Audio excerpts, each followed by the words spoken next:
तिब्बती हा स्वतंत्र देश होता, मात्र चीनी सरकारने त्यावर अतिक्रमण केलं। सध्या तिब्बतीची परिस्थिती अतिशय बिकट असून तिब्बतीयांना अनेक त्रासांना सामोरे जावे लागत आहे।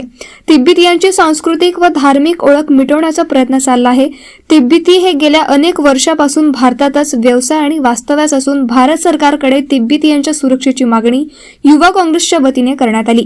तिब्बत स्वातंत्र्य मागणीसाठी तिब्बती युवा काँग्रेसच्या वतीने भारत व चीन सीमा येथील अरुणाचल प्रदेश येथून 22 नोव्हेंबरला बाईक रॅलीची सुरुवात करण्यात आली होती। ही बाईक रॅली सध्या यवतमाळ शहरात पोहोचली आहे। ये रैली जो है हम तिब्बती युवा कांग्रेस ने ऑर्गेनाइज किया हुआ है। इस रैली का शुरुआत जो है 22 नवंबर को जो हमारे भारत और तिब्बत का सीमा वो भी अरुणाचल प्रदेश में स्थित तवांग जिला का बुमला से हमने शुरुआत किया है।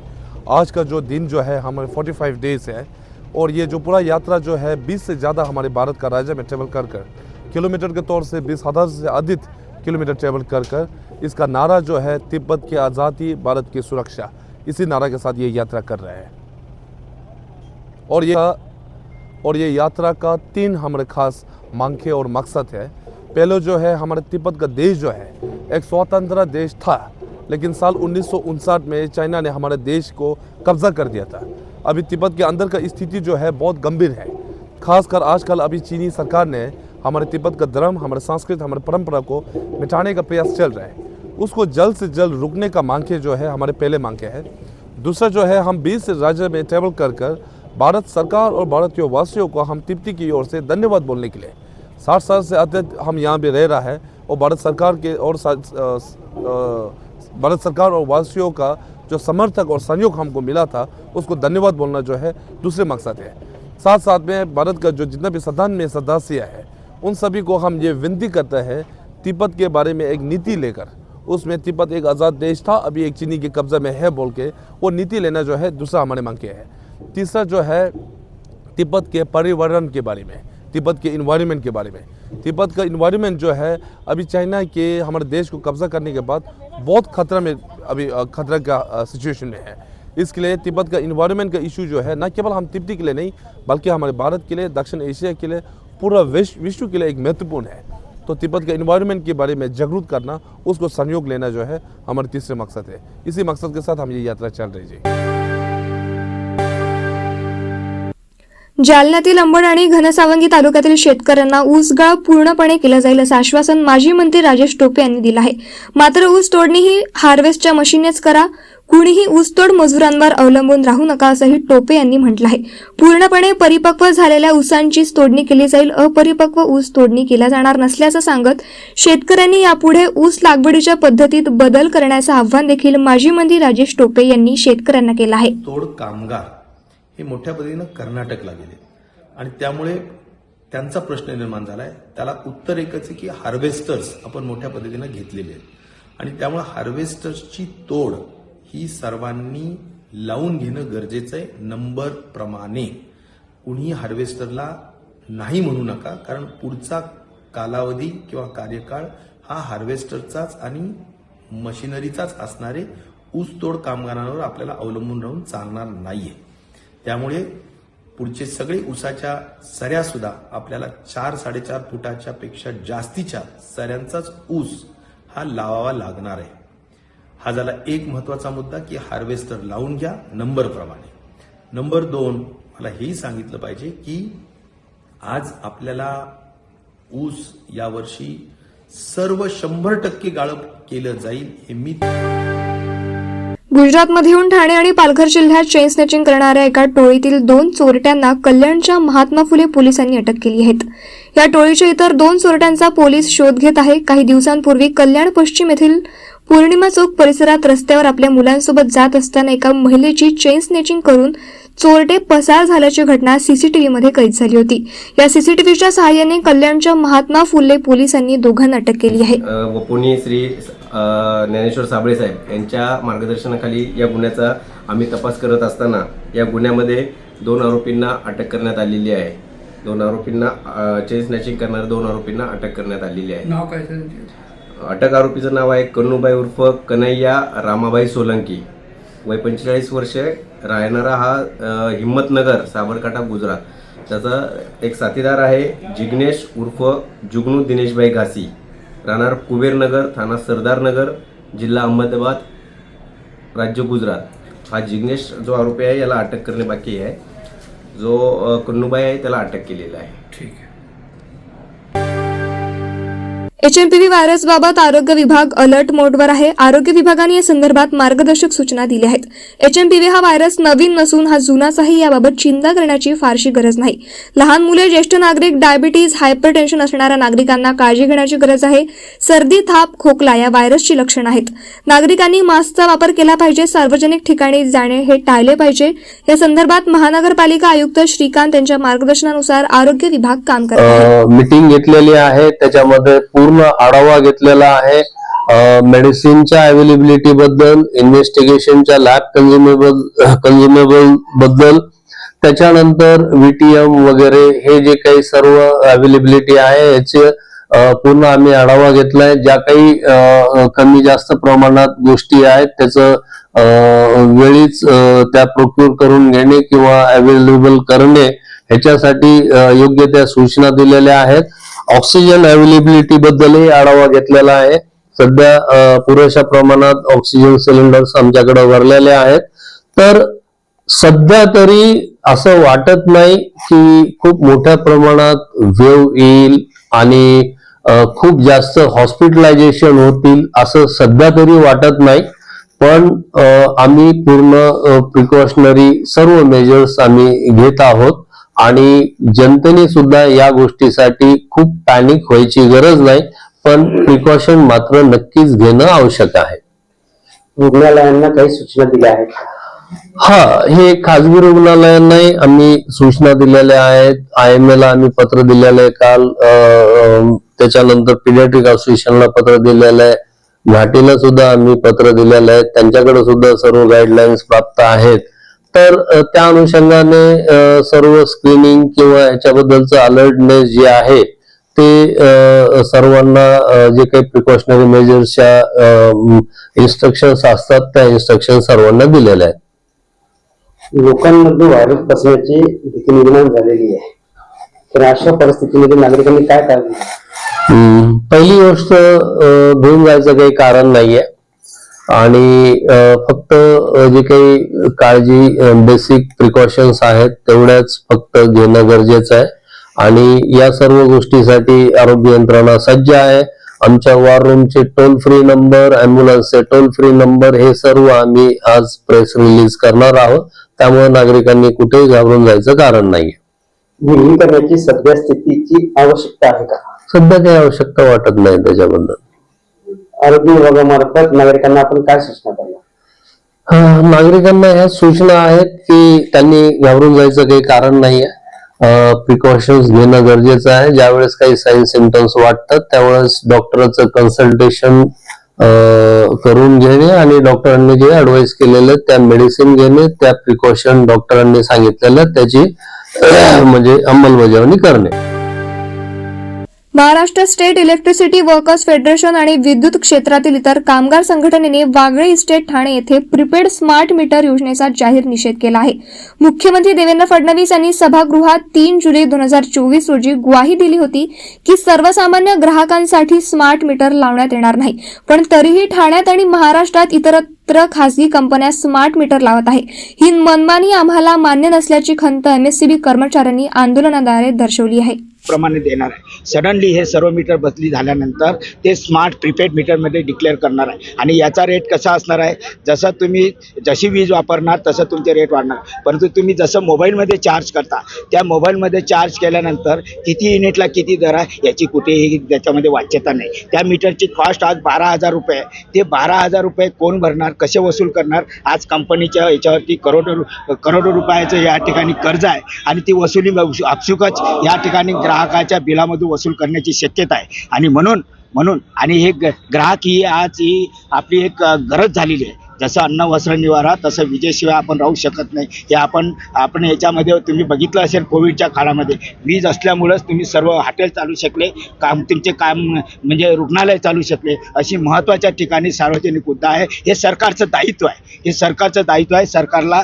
जनतेला ग्राहकांना स्वस्त वीज देणं हे सरकारचं दायित्व आहे. म्हणून या विजेचा धंदा हा जे आहे हे सार्वजनिक क्षेत्रामध्ये न देता आपल्या खाजगी क्षेत्रामध्ये न देता सार्वजनिक वितरण प्रणाली चालवावं. आमचा टेक्नॉलॉजीला विरोध नाही, परंतु अदानीलाच का ज्या कॉस्टची किंमत त्यांच्या मतानं ठरवली 12,000 रुपये, हे सर्व दोन-तिन्ही कंपन्या महाराष्ट्रामध्ये एकत्र येऊन अशा प्रकारे लूट करतात. पहिले पैसे आपले घेणार आहे. आज आपण ग्राहकांना वीज देतो, वीज दिल्यानंतर बिल पाठवतो आणि बिलाच्या पोटी आपण त्याला जर समजा या ठिकाणी जर समजा फॉल्ट झाला तर किंवा एखादं मीटर जळालं तर पूर्वी जे 12,000 रुपयाचं जे मीटर आहे त्याची भरपाई कोण करणार आहे याची सुद्धा स्पष्टता नाही आहे. हे सर्व जनतेला माहिती नाही आहे. हे माहिती करण्याकरता याची स्पष्टता येण्याकरता आजचा आमचा विरोध आहे. एवढंच. जर समजा हे आता कसं आहे, कामगाराच्या नोकऱ्या कामगार जर समजा कामगाराचेच नुसतं प्रश्न नाही आहे, कामगारांमुळे या ठिकाणी नोकऱ्या जाणार नाही, तर या ठिकाणी जनतेचा कृषी क्षेत्रात जो काही GDPचा ग्रोथ आहे, आज या देशाचा जो GDPचा ग्रोथ आहे हा महाराष्ट्र राज्य आरोग्य कर्मचारी संघटनेने डॉक्टर तांगडे यांना जिल्हा हिवताप अधिकारी या पदाचा पदभार देण्यात येऊ नये यासाठी जिल्हाधिकारी, मुख्य कार्यकारी अधिकारी आणि जिल्हा आरोग्य अधिकाऱ्यांना निवेदन दिलं आहे. मात्र असे असतानाही काल डॉक्टर तांगडे यांना जिल्हा हिवताप कार्यालयाचा पदभार सोपवण्यात आला. त्यामुळे जिल्हा हिवताप कार्यालयातील 218 कर्मचारी उद्यापासून रजा आंदोलन करणार आहेत. डॉक्टर तांगडे यांना हा पदभार दिल्यास भविष्यात जिल्ह्यातील हिवताप कार्यालयातील कर्मचाऱ्यांमध्ये असंतोष निर्माण होऊ शकतो, अशा प्रकारच्या प्रतिक्रिया कर्मचाऱ्यांनी दिल्या आहेत. तसं तर जिल्हा अधिकारी हा जो म्हणजे जिल्हा हिवताप अधिकारी हा जो पदभार असतो तो एका MBBS डॉक्टरकडे देण्यात यावा असाच नियम आहे आणि ऑलरेडी MBBS डॉक्टरकडे तो पदभार होता, परंतु MBBS डॉक्टरकडून काढून तो BMS डॉक्टरकडे देण्यात आलेला आहे. तर त्याच्या मागचं प्रयोजन आम्हाला अजून तरी काही कळलेलं नाही. नंतर दुसरी गोष्ट अशी की सध्या आमचं जे प्रशासनाचं जे काम पाहतात आमचे जिल्हा हिवताप अधिकारी श्री चव्हाण सर जे आमचे काम पाहतात, तर त्यांच्या कार्यकाळामध्ये आमचं पूर्ण बुलढाणा जिल्ह्याचं काम हे महाराष्ट्र लेवलवर सुद्धा अतिशय चांगल्या क्रमांकावर आहे आणि आम्हाला त्यांच्याकडून कुठलीही तक्रार तर नाहीच, पण उलट वेळोवेळी प्रत्येक कामामध्ये त्यांची मदत आहे आणि त्यांनी सांगितलेल्यानुसार जे आम्ही कामं करतो तर आमचं काम हे अतिशय चांगल्या पद्धतीने सुरू आहे. तर त्यामुळे हे सगळं सुरळीत सुरू असताना हे मध्येच असा गदारोळ घालण्याचा वर्ग 1 क्लास 1 अधिकारी MBBS MD श्री पवार साहेब यांच्याकडे होता. काल संध्याकाळी अशी न्यूज येऊन पोहोचली आणि आदेश येऊन पोहोचला की जिल्हा साथरोग अधिकारी श्री तांगडे यांच्याकडे तुमच्या कार्यालयाचा प्रभार देण्यात आलेला आहे. परिस्थिती अशी आहे की एक मोठी साथ आपल्या दाराशी येऊन टेकलेली असताना त्यांनी त्यांच्या कामावर लक्ष केंद्रित करणं अपेक्षित असताना त्यांना आमच्या कार्यालयात येण्याबाबत काय इंटरेस्ट आहे हा आमच्या कर्मचाऱ्यांना कळू शकलेला नाही. आमचा यापूर्वीपासून आमच्या पूर्ण संघटनेचा आणि आमच्या सर्व कर्मचाऱ्यांचा त्यांना या इथे येण्याबाबत विरोध आहे. तसा विरोध आम्ही प्रशासनास वेळोवेळी लेखी पत्राद्वारे सुद्धा कळवलेला आहे. त्यामुळं आज आम्ही माननीय जिल्हाधिकारी साहेब, माननीय मुख्य कार्यकारी अधिकारी साहेब, जिल्हा आरोग्य अधिकारी साहेब यांच्याकडे जाऊन आम्ही आमचा निषेध व्यक्त केलेला आहे व जर या उपरही जर प्रशासन आमची दखल घेत नसेल तर उद्यापासून संपूर्ण जिल्ह्याभरात आम्ही काम बंद आंदोलन उद्यापासून आम्ही पुकारलेलं आहे. त्यामुळं माझी अशी विनंती राहील प्रशासनाला की त्यांनी या विषयाचा आणि आम्ही सामूहिक रजा आंदोलन उद्यापासून करत आहोत. त्यामुळे जर प्रशासनानं आमची बाजू ऐकून घेतली आणि जर हीच परिस्थिती कायम राहिली तर हा प्रश्न निर्माण होणार नाही, अन्यथा आमचे सगळे हृदयरोग तज्ञासाठी अत्यंत महत्त्वाची बातमी पुढे आली आहे. जर तुम्हाला हृदयरोगाशी संबंधित कुठल्याही महत्त्वाच्या तपासण्या आणि उपचार करायचे असतील तर आता महाराष्ट्रातील कुठल्याही महागड्या हॉस्पिटलमध्ये जाण्याची गरज नसून महाराष्ट्रातील पहिलीच कार्डियक लॅब धुळे शहरात उभारण्यात आली असून तब्बल 18 कोटी रुपये अत्याधुनिक अशा पद्धतीने तयार करण्यात आली आहे. या ठिकाणी 10 बेड असून उच्च तंत्रज्ञानाने विकसित असलेली मशिनरी या ठिकाणी उपलब्ध करण्यात आली आहे. विशेष म्हणजे या ठिकाणी उपचार घेण्यासाठी तसेच अत्यंत महत्त्वाच्या तपासण्या करण्यासाठी कुठल्याही प्रकारची फी आकारली जाणार नसून फक्त आधार कार्ड आणि रेशन कार्ड यांच्या आधारे ही तपासणी केली जाणार आहे. तसेच गरज वाटल्यास ॲफिओग्राफी आणि ॲफिओप्लास्टी देखील मोफत केली जाणार असल्याची माहिती धुळे जिल्हा शल्य चिकित्सक दत्तात्रय देवगावकर यांनी दिली आहे. काम सुरू झाले आणि 19 डिसेंबर 2024 रोजी कार्डियक कॅथलॅबचे पूर्ण होऊन त्याचे हस्तांतरण देखील शासनाकडे झालेले आहे. या कॅथलॅबमध्ये हृदयविकाराशी संबंधित सर्व आजारांचे तपासण्या, रोगनिदान आणि उपचार पूर्ण केले जातील. उदाहरणार्थ हृदयविकाराशी संबंधित असलेल्या ECG, 2D echo, colour Doppler, stress test, angiography किंवा एन्जिओप्लास्टी अशा प्रकारचे सर्व इलाज इथे मोफत केले जातील. यासाठी शासनाने सर्व प्रकारच्या सोयीसुविधा मोफत उपलब्ध करून दिलेल्या आहेत. यासाठी नागरिकांकडे केवळ आधार कार्ड आणि रेशन कार्ड, आधार कार्ड असलं तरी चालेल, रेशन कार्डची उत्पन्नाची कुठलीही अट नाही. सर्व नागरिकांना आरोग्य विभागातर्फे सर्व प्रकारच्या सेवा ह्या मोफत उपलब्ध करून दिल्या जातात. विठ्ठल मंदिर परिसर हे महाराष्ट्रासह भारतातील भाविकांचे आराध्य दैवत आहे. त्यामुळे येथील सुरक्षा देखील नेहमीच तगडी असते. विठ्ठल मंदिराकडे मार्गाने येणाऱ्या वाहनांची देखील चौकशी करूनच मंदिर परिसरात वाहने सोडली जातात. मात्र सध्या चोर मार्गाने पोलिसांना चकवा देत अनेक वाहने मंदिर परिसरात जाऊन पोहोचत आहेत.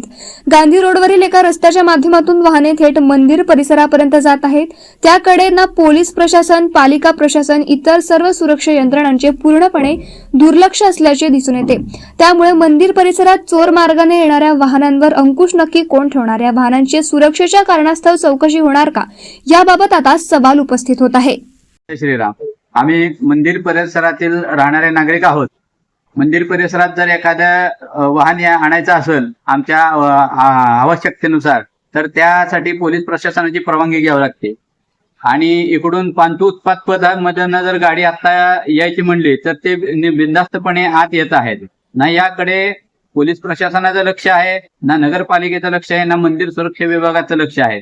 तर आता आपण हे जे बघतोय बांगलादेशी घुसखोरांना काढायची प्रोसेस चालू आहे, तर त्या संदर्भात सुरक्षेचा उपाय म्हणून पोलीस प्रशासन, नगरपालिका यांनी समन्वय साधून लवकरात लवकर या गोष्टीच्या समस्येचा बंदोबस्त करावा अशी मागणी आमच्या परिसरातून व्यक्त केली जाते. येवला शहरासह परिसरात नायलॉन मांजाचा पतंग उडवण्याकरिता वापर होत असून याच नायलॉन मांजावर बंदी आणून कोणीही नायलॉन मांजाचा वापर करू नये याकरिता येवला शहरातून महसूल, पोलीस प्रशासन, नगरपालिका प्रशासनासह शालेय विद्यार्थ्यांच्या वतीने शहरातील मुख्य रस्त्यावर जनजागृती रॅली काढत नायलॉन मांजाचा वापर करणार नाही याबाबत विद्यार्थ्यांनी शपथ घेतली. मकर संक्रांत सणाला वापर करणार नाही. नायलॉन मांजामुळे नायलॉन मांजाची विक्री नमस्कार. आज येवला शहरात येवला नगर परिषद, येवला पोलीस प्रशासन आणि महसूल प्रशासन यांच्या वतीने नायलॉन मांजाच्या विरोधात ही जनजागृती रॅली आपण काढलेली आहे. यात मोठ्या प्रमाणात शालेय विद्यार्थी सहभागी झालेले आहेत. शालेय विद्यार्थ्यांना नायलॉन मांजाचा वापर करू नये याबाबत आपण शपथ देणार आहोत आणि या प्रकारे नायलॉन मांजाचा वापर न करता पारंपरिक धागा वापरावा यासाठी आपण ही प्रयत्न चालू आहे. तहसील कार्यालय येवला व येथील सर्व महाविद्यालय, जनता विद्यालय, स्वामी मुक्तानंद विद्यालय, एन्झोकेम विद्यालय या विद्यालयाच्या वतीने नायलॉन मांजा विरुद्ध जनजागृती रॅली आयोजित करण्यात आली होती. येवला तालुक्यामध्ये नायलॉन मांजाचा वापर होत असून आत्तापर्यंत जवळपास 5 घटना झाल्या आहेत आणि ते सर्व प्रकार गंभीर आहेत. कोणालाही इजा होऊ नये आणि यापुढे अशा घटना होऊ नये यासाठी या रॅलीचे आयोजन केलं आहे. यामधून अपेक्षित आहे मोठ्या प्रमाणात जनजागृती आम्ही करू. विद्यार्थ्यांना या रॅलीनंतर शपथ सुद्धा देण्यात येणार आहे. नांदेड शहरालगत असलेल्या वाडी ग्रामपंचायतीचा पाणी पुरवठा केव्हाही खंडित होऊ शकतो. वाडी ग्रामपंचायतीला नांदेड महानगरपालिका पाणी पुरवठा करीत असते. या पाणी पुरवठ्याचे 4 कोटी रुपये थकीत आहे, तर महावितरणेचे 57 लाख रुपये देखील थकीत असल्याने वाडी ग्रामपंचायतीचा पाणी पुरवठा खंडित होण्याची शक्यता आहे. त्यामुळे नागरिकांनी पाणीपट्टी कर भरून पाणी पुरवठा सुरळीत ठेवण्यासाठी सहकार्य करावे असे आवाहन वाडी ग्रामपंचायतीच्या वतीने करण्यात आले आहे. नगरपालिकेचे आज रोजी आमच्याकडे 4 कोटी देणं आहे आणि MSCBचे 57 लाख असे 4 कोटी 57 लाख देय आज रोजी ग्रामपंचायत कार्यालयावर आहे.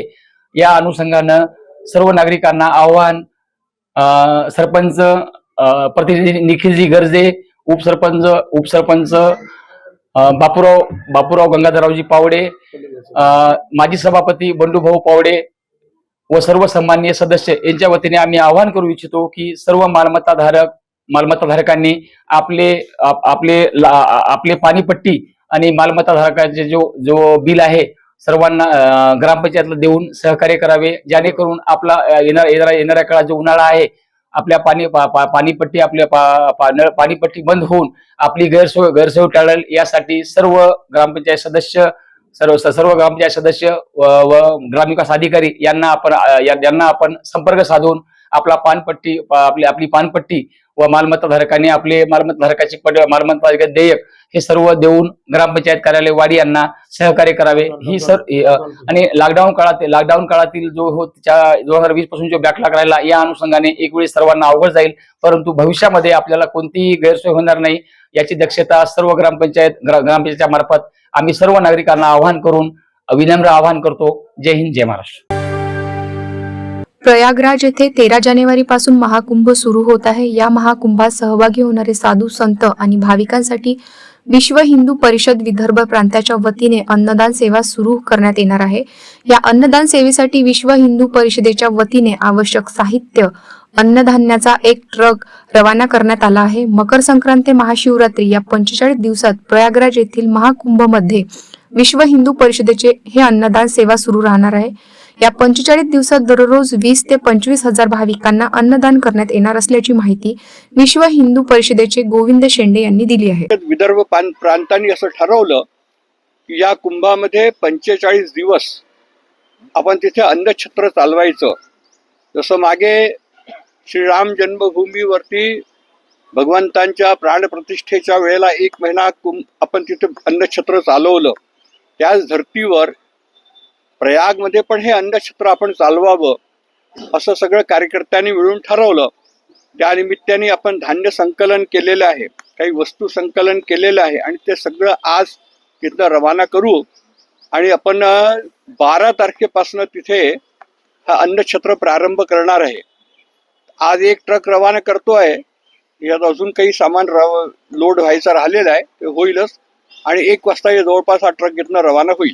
थोडंसं जरा सामान येण्यामध्ये वेळ लागलाय, तर म्हणून हा इथं राहील आणि जवळपास 45 दिवस हा छत्र आपलं तिथं चालेल.